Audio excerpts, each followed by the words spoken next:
Blessings and Bliss Collective. Hope everybody's doing well. Welcome to a little bit of light.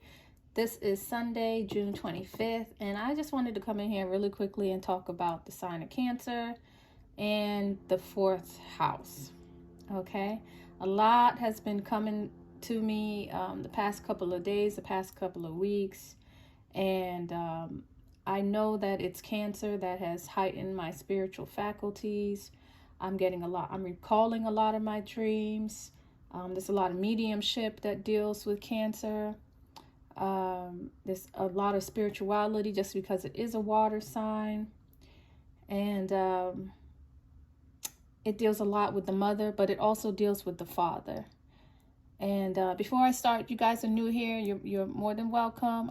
And thank you everybody for returning. You guys make sure you subscribe to my channel and hit that notification bell to let you know when I'm gonna be posting more and having more uploads, because I'm trying to build my channel, and you guys can help me do that. So I really appreciate everyone who's here so far.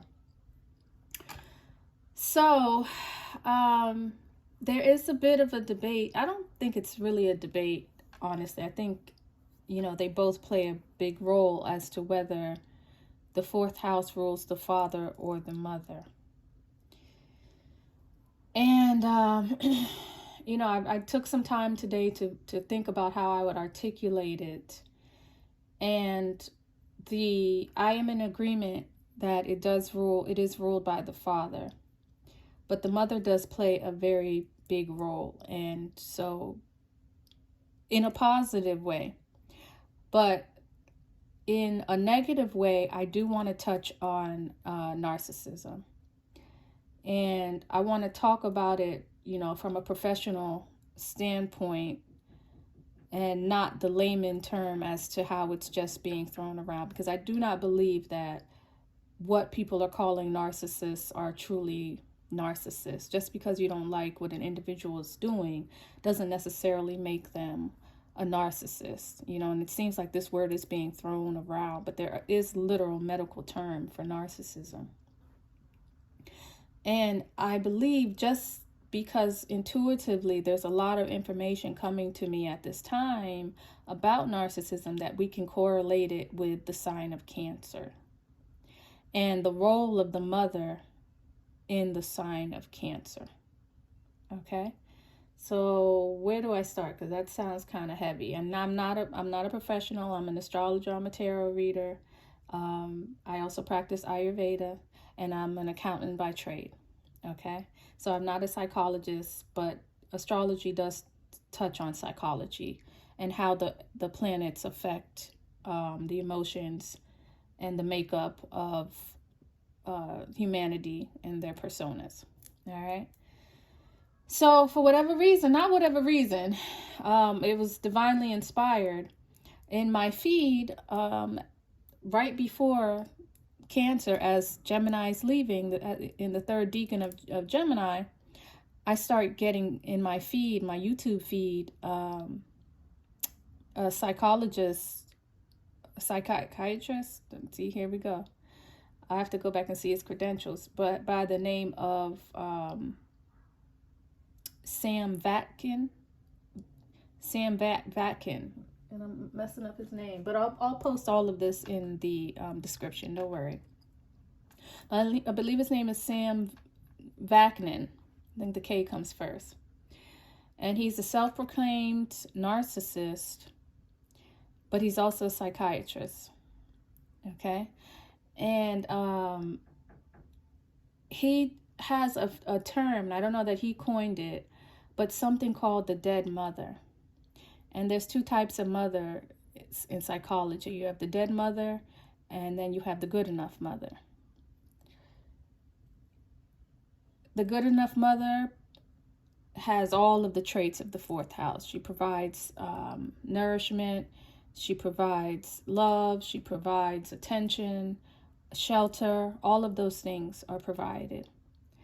But I believe that there's another type of mother, the dead mother, the cold mother, the disassociated mother, the mother that doesn't make you feel safe in the home, And this is the mother that's called the dead mother. And this is the mother that creates the narcissist. And essentially, the narcissist creates a separate personality to learn how to exist and to cope within that kind of environment. All right. So the fourth house is the father. And we can talk about that from an elemental aspect. So the fourth house is ruled by Cancer. Cancer is June 22nd to about July 21st. It's also the start of the summer solstice. So it's when the heat is on its trajectory to reach its highest heights. The masculine, the male element is fire. Okay? So when men are at their highest heights is during the sign of Cancer and then Leo, right? That is the fourth house. This house is ruled and dominated by men. Now, when the man is absent, the mother, which is naturally cold, which is at the opposite side, the 10th house, Capricorn, the cold, the winter, this blazing home is no longer balanced between heat and cold. It is now freezing over.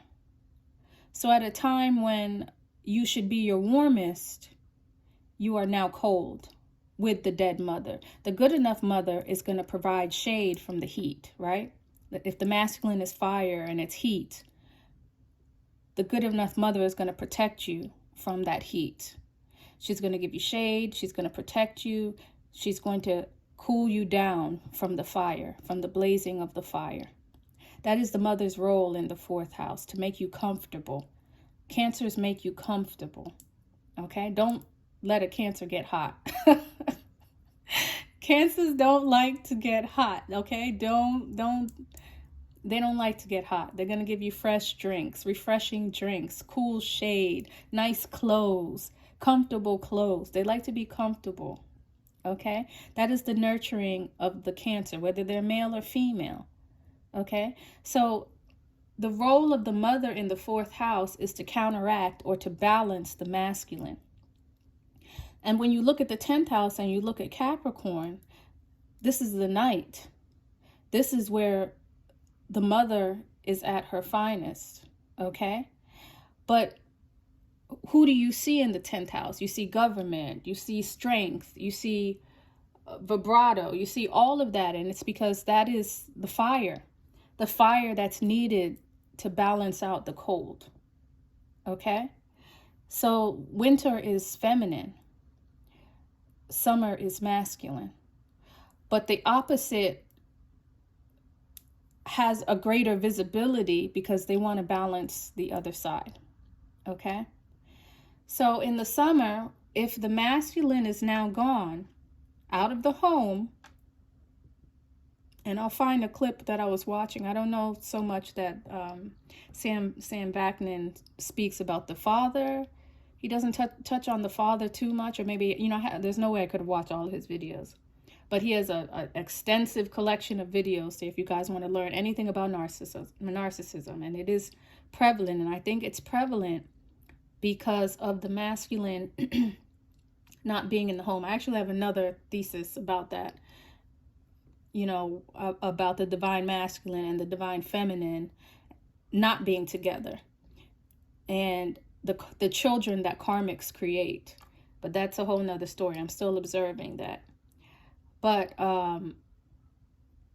it is the coldness of the dead mother that creates the narcissist.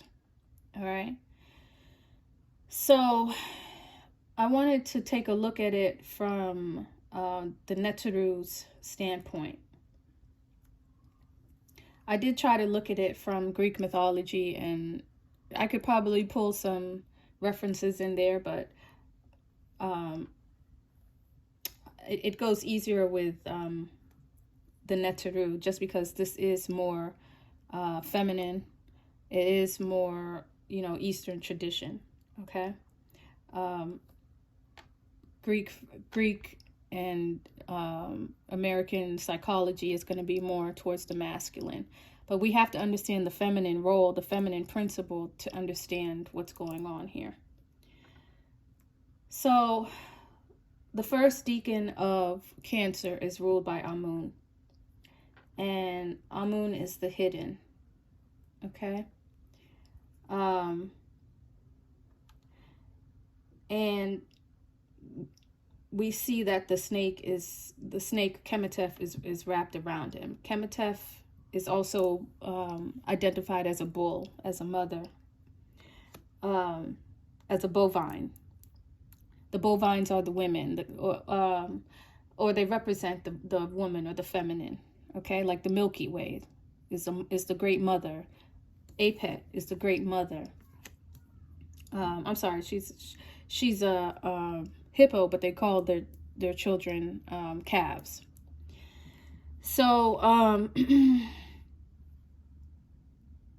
it's the darkness, it's the hidden that rules the first deacon.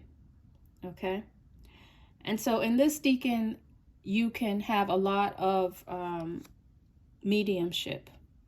And so if you are not strong in character as a Cancer, you can be overrun by forces that have not seen the light. Okay? Darkness. All right? It's dangerous in the dark.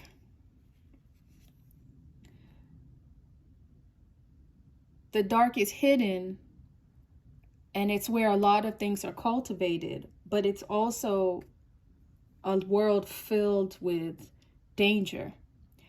And so to maintain or to survive in that atmosphere, you have to maintain calmness.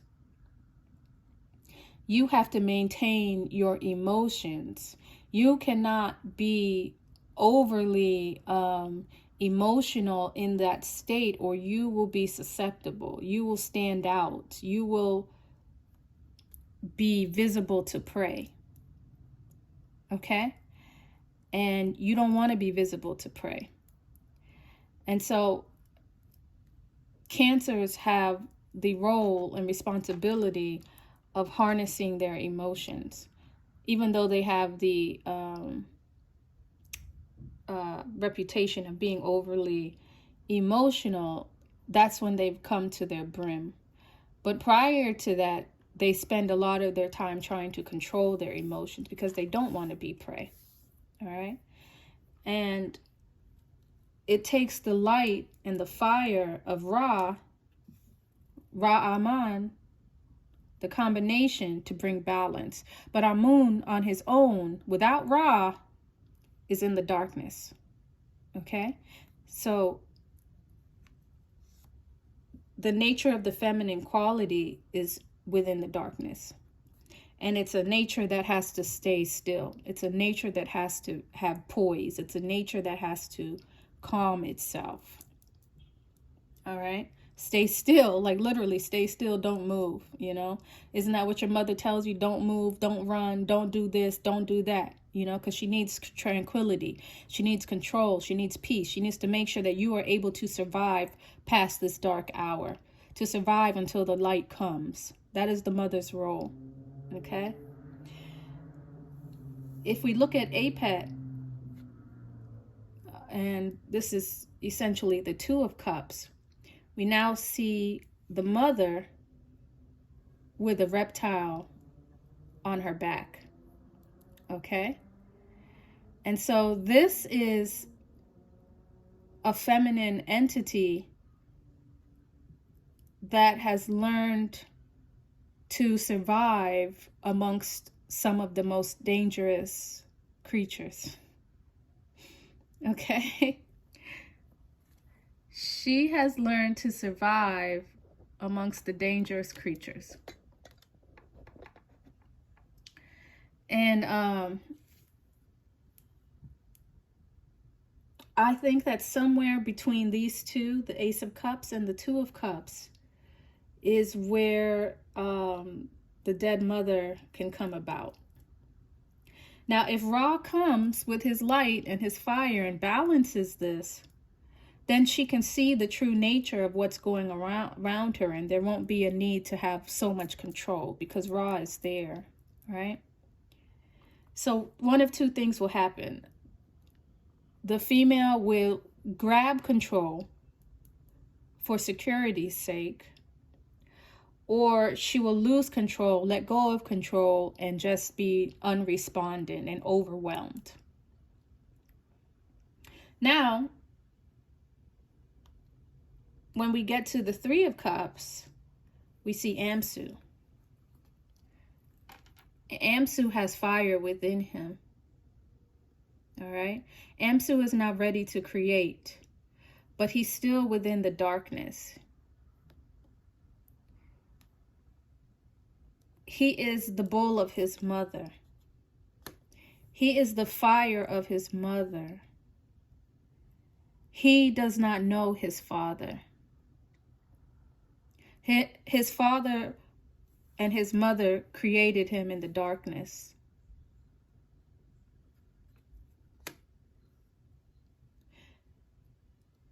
The energy that he has is one of survival.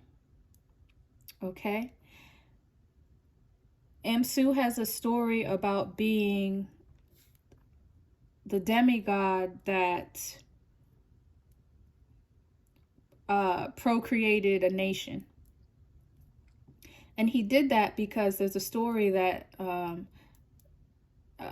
don't know what town, I can, there's some town that Amsu was in, or they worshipped Amsu in this town, and they all went to war.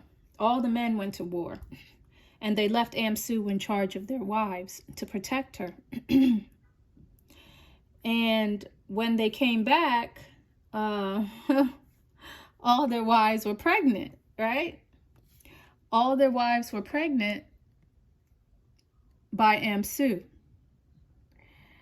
And what happened was, I think they ended up killing Amsu.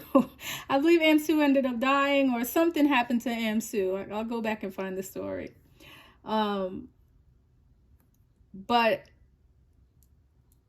it turned out that, because the men were injured and, a lot of things was going on, or maybe they even had to go back out to war, he actually did a good thing because he procreated the next generation of demigods. Okay? And that reminds me why I wanted to talk about demigods. Narcissists believe they are gods. All right?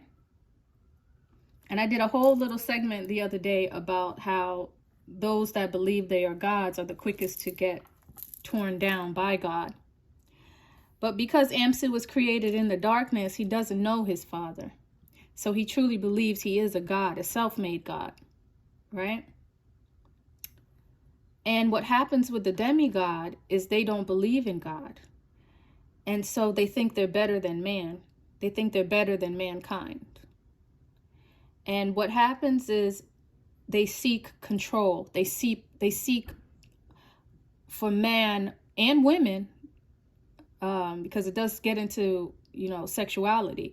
They seek for man and women to obey them, to worship them.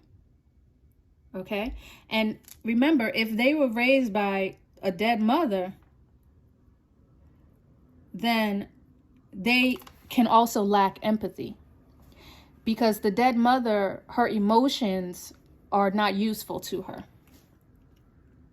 Her emotions are not useful in the darkness.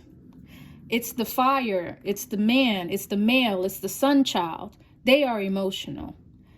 Men are childlike. Men are warmth, right? If you think about, the stories of the world before the sun, it was very cold.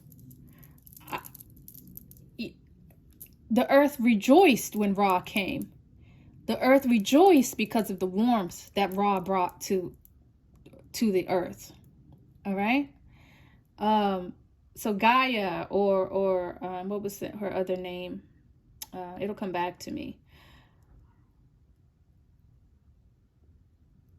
It's a cold atmosphere. Okay, these children are raised in cold or non-functioning environments, and when they go out into the world, because it's so empathetic, there's such a lack of empathy in their home, they show this lack of empathy to others. All right.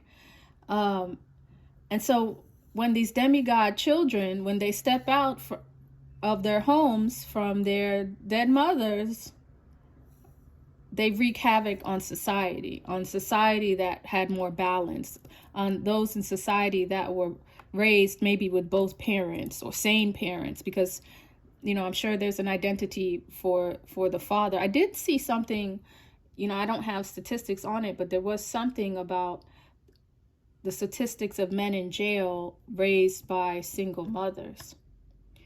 And I think that has a lot to do with, you know, the trials and tribulations and the hardships that the woman goes through raising a child alone. And especially if this is from a karmic relationship, if this is not your divine masculine, right? But that's a whole nother story. I don't want to go there yet. But I also looked up the author Sam Bankin. I did look up, and if his date of birth is correct, I'll also put that in the description. He's a Taurus, I think like a 28-degree Taurus, but he also has a Cancer moon. So his mind is that of a Cancer. And so he is able to delve down into the Cancer psyche and pull out these pieces. He considers himself a cerebral narcissist. And they get off of the adulation from the work that they do. They're very brainy. These are the ones that are authors. These are the ones that write books. These are the functioning narcissists. Outwardly, they're functioning narcissists. Okay? But go ahead and check him out, because he's very, very interesting. I just don't think it's a coincidence that he was on my feed during this Cancer season. And this is just something that I want to talk about, because, you know, I'm a Cancer rising, so this is up my alley. All right.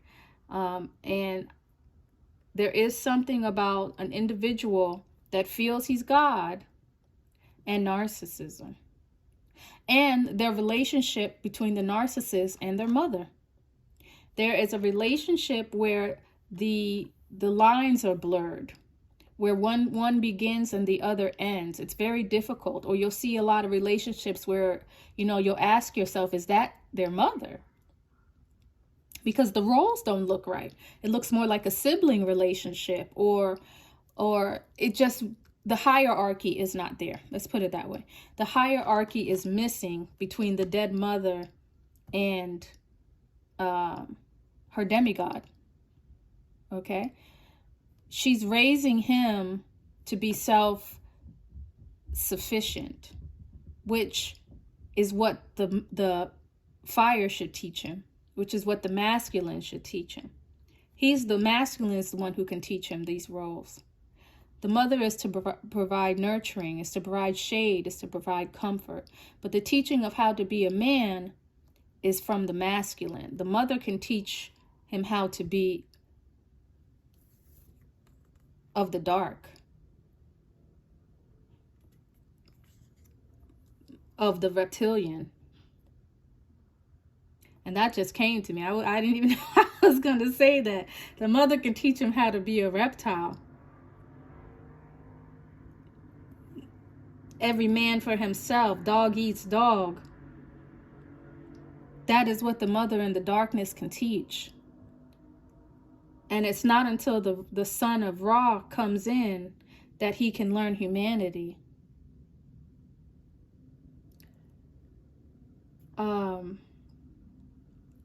So I know the Three of Cups means harmony and marriage. And it is a celebratory time, you know, if Amsu is around. But the celebration won't last, because he's on to the next, because there's a lack of empathy. And he's constantly searching for his father. He's constantly searching for the other half of himself, the part of himself that he can see. So, yeah. I'm gonna get more into this. You know, I'm gonna go back and watch this and see what I left out. But I think I'm gonna stop there because I'm already at 25 minutes and my thing likes to cut off. So yeah, let's talk more. If you guys have after you guys take a look at some of his videos, see what they're saying, see what your feedback is about the role of the mother, whether the mother rules the fourth house or the father rules the fourth house. I am very comfortable with the fourth house being about the father. And I think everything goes awry once the father is no longer in his position. And the mother is there, because the mother is not of the light. The mother is of the darkness. Okay? Yeah.